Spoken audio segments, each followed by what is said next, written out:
Live from downtown Detroit, home of WDIV and Click on Detroit, Local 4 News at 11 starts now.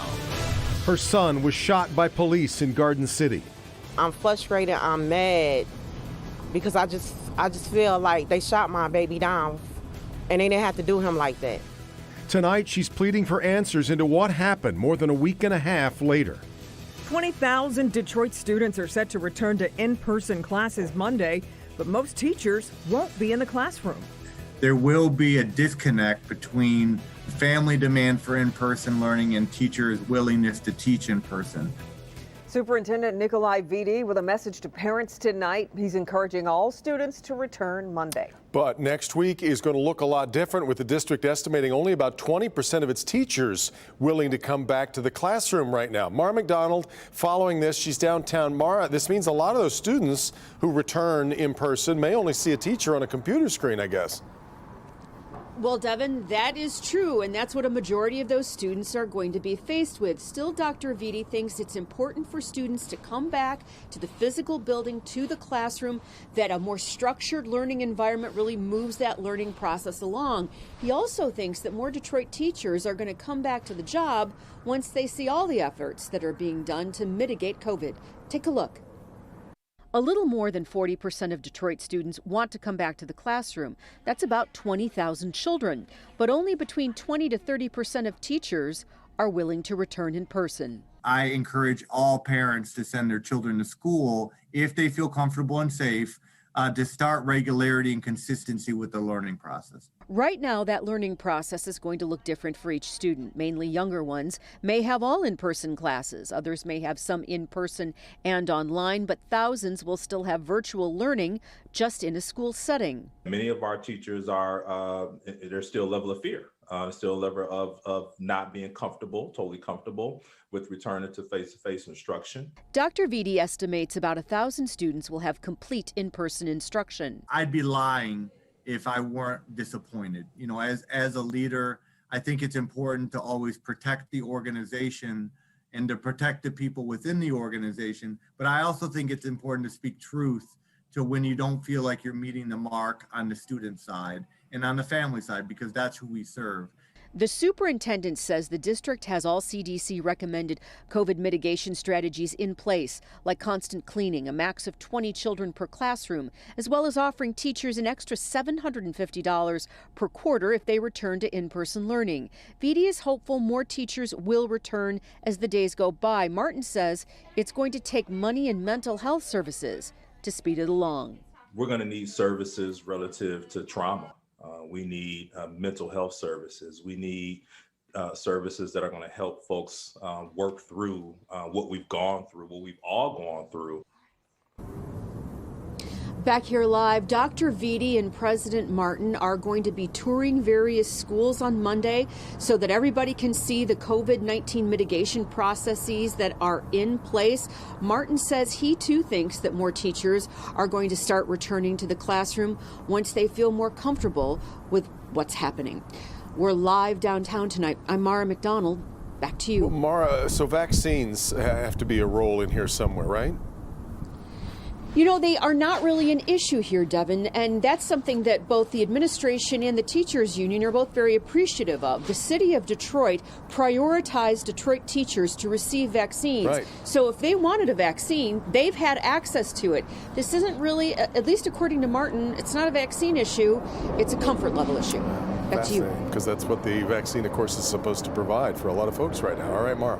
Well, let's get to breaking news now in Detroit. Eastbound I-96 near Martin Luther King Jr. Boulevard has just reopened following a crash investigation. State police say a man was driving that van, is hospitalized and in critical condition right now after slamming into that semi-truck. This was around 6:30 this evening. State police say it happened when the man just couldn't stop as he drove up to a traffic backup. Tonight, a local mother demanding answers from police after her son is shot during an investigation. Alante Murphy's mother says he was shot outside his home last Wednesday in Garden City. Larry Spruill is live at the police department tonight. Larry, the family says they're not getting answers about what happened that night. Yeah, Kimberly, they are wondering what happened that night. They tell me they reached out to the hospital and the police department here in Garden City. They claim no one is telling them anything. So that's why they are talking to us tonight. My son was a lovable person. He loved everybody. Everybody loved Alante. He'll do anything for you. Friday night, Altina Murphy is remembering her 22-year-old son, Alante Murphy. She says he was shot and killed by police during an altercation last month on February 24th. He died the next day. And they wound up shooting him 5 times. I'm frustrated. I'm mad because I just feel like they shot my baby down. And they didn't have to do him like that. Local 4 cameras there on Pardo Street in Garden City that night. The U.S. Drug Enforcement Administration tells Local 4 they were assisting Garden City Police Department with an investigation, and members of DEA Detroit Task Force were involved in the shooting.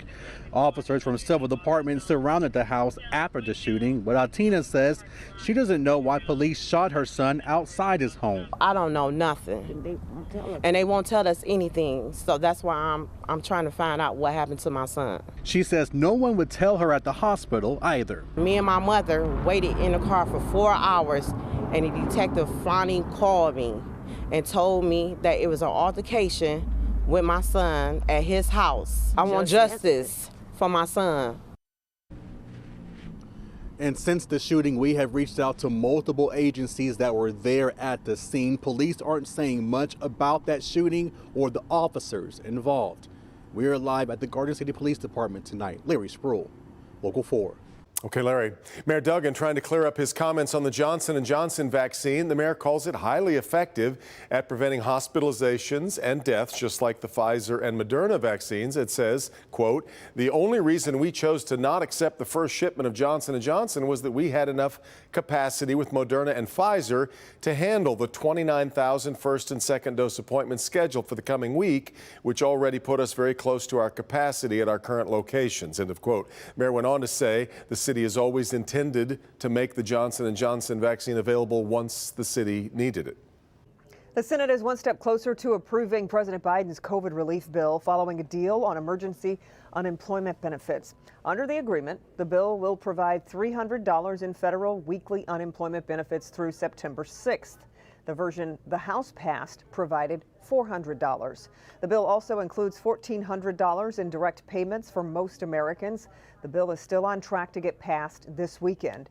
One thing the bill will not include is an increase to a $15 minimum wage by the year 2025. Senators voted against the amendment 58-42. And today we heard from the FBI informant who helped bring down a group of militia members accused of plotting to kidnap Governor Gretchen Whitmer. Court referred to him only as Dan, but he is an Army veteran who joined the Wolverine Watchmen after finding the group's page on Facebook. He later became a confidential informant for the FBI. The court would not allow video of him to be shared for his safety and the safety of his family. But during his testimony, he said he went to police when he learned of the group's desire to harm police officers. Well, from the post that I initially seen on Facebook was this was supposed to be for a training. Given the text that was just being put out there, this was not training. This is wanting to do violence. So I felt that was a threat to law enforcement. I believe towards the end of our stay on wire is when politicians were being talked about. But just finding the address of the governor.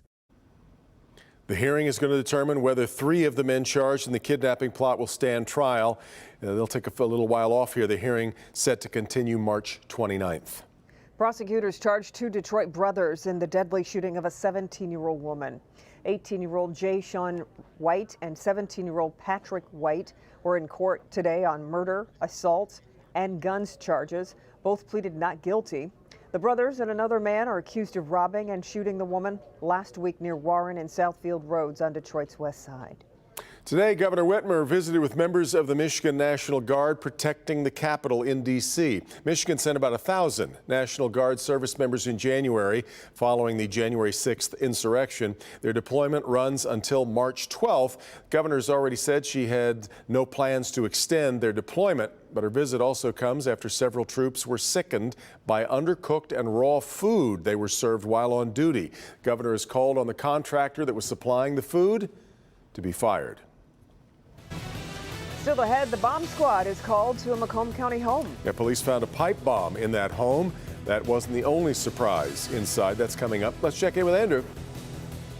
And Kim and Devin, we're looking at clear skies right now. We made it up to 40 degrees earlier today, 42 that is. A seasonable chill still in the air tonight. So where do temperatures go from here? Any more sunshine for this weekend? When do temperatures get higher? I think you're going to love the 7-day forecast, and I've got it for you in the weather forecast coming right up.